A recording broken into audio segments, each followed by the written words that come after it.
10-Minute Jazz Lesson Podcast, episode 458.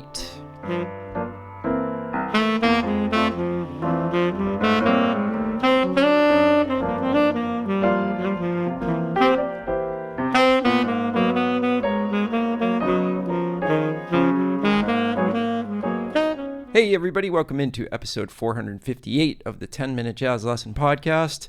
You know what the new month means? It means a new series. And this month we're going to take a look at one of everybody's favorite tunes and the nemesis of many people out there, Blues for Alice. And we're going to try to completely change your approach to this.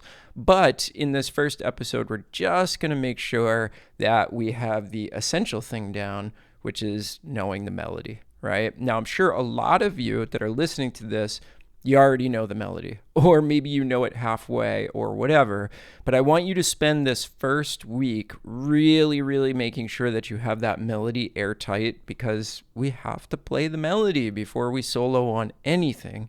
And then for the next 3 episodes, we'll dive deep into playing over it and some very different ways of looking at it that might surprise you a lot. So the first thing I want to do is I am going to play a recording of myself playing the melody 4 times in a row, and wherever you are, whatever you're doing, I want you to just sing the melody with me. That's all right? Let's get it floating around in our heads. Let's turn on our ears by turning on our vocal cords, and let's get this melody flowing through the brain before I talk a little bit more about it.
All right, so now we should have that thing floating through our head. Now, the importance of the melody on this is it's kind of an etude unto itself. And there's a lot of really interesting twists and turns. And honestly, if you're looking to be a better bebop player, learning all the bebop melodies is a great way to get, seriously, really good at bebop without doing anything else. Why? Because you're absorbing all the phrasing, you're observing the sound of chromaticism, all the devices, you're having to play in time, you are observing the style if you're playing along with great recordings of this stuff. It's like so much of the process is just learning and memorizing a bunch of the melodies. And if you were to only do that for the next year, if you wanted to get really good at bebop, probably be the best thing you could do. But that being said, still buy all my stuff and take lessons with me and join the Jazz Intensive and become a Patreon member and all that good stuff. But anyway, that would be a really fantastic sort of panacea solution for learning bebop. And then everything else that you study when it comes to bebop, like all the devices and naming them and really getting specific with it, it'll just come that much easier because you will have heard and actually played all that stuff way beforehand, right? It's like experience teaches us so much more than just theory. So anyway, I'll get off my soapbox on that.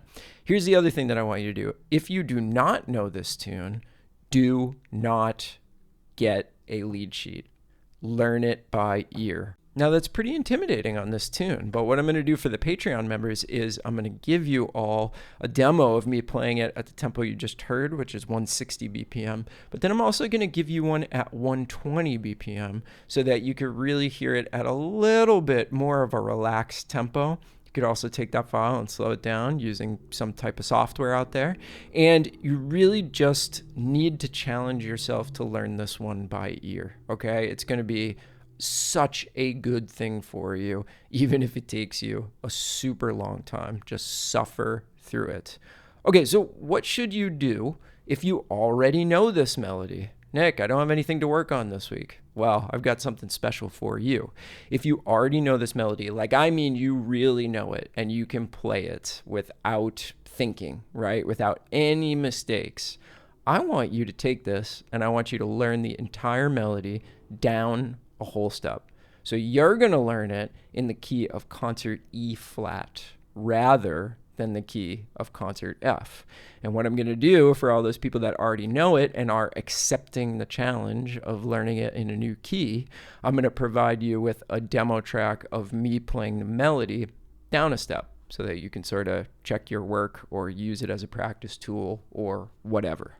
So that's it. That's your assignment for this week. Learn this melody in one of those keys or both keys if you're an absolute superstar and be able to play it, so that you'll be set up for the stuff that we're going to talk about in the coming episodes where we do some stuff soloing over it. I'm going to give you a sort of step-by-step system that'll get you from playing over this in a very non-intimidating way to, ending up following the harmony pretty closely, or at least the really cool parts. Okay, so that's what's coming, but get that homework done for me. Now, you'll find all of those resources that I was mentioning, all of those play-along tracks along with some backing tracks.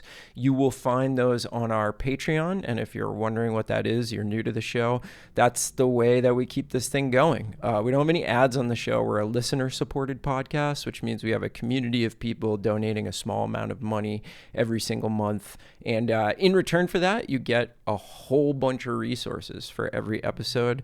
You can also find all of the resources from every single episode that we have ever done over on Patreon. So if you want to support the show and you want some practice materials in return, please go over to our website, 10minutejazzlesson.com, click on one of the Patreon banners, or you can go to patreon.com and search for the 10-Minute Jazz Lesson Podcast. Thank you to the huge community of people over there. We've got over 350 people supporting us, and I really appreciate it. Couldn't do it without you. All right, I'm going to leave you guys off here with that melody 2 more times just to get it floating around in your head. Beyond that, get to work, and I will see you on next week's episode. Bye, everybody.